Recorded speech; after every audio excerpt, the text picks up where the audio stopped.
Creating a spatial scene 3D photo on iOS 26 is one of those features that can instantly make your iPhone feel more immersive. Instead of a flat image, a spatial photo adds depth and subtle motion, making the subject stand out as you move your device. It's especially impressive on lock screens and in supported apps, where the image reacts dynamically. The reason many users struggle with this is because not every photo works, and the option only appears when iOS can detect proper depth information. Once you understand how to choose the right image and enable the feature, creating a spatial scene becomes quick and surprisingly simple, giving your photos a much more lifelike feel. Try these. Step 1. Open the Photos app and select a picture with a clear subject and background separation. Step 2. Tap Edit and look for the spatial or depth option.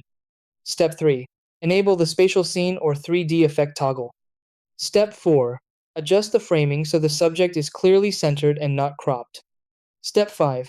Avoid adding widgets or overlays if using it as a wallpaper, as they can disable depth. Step 6. Save the image and apply it as a lock screen wallpaper,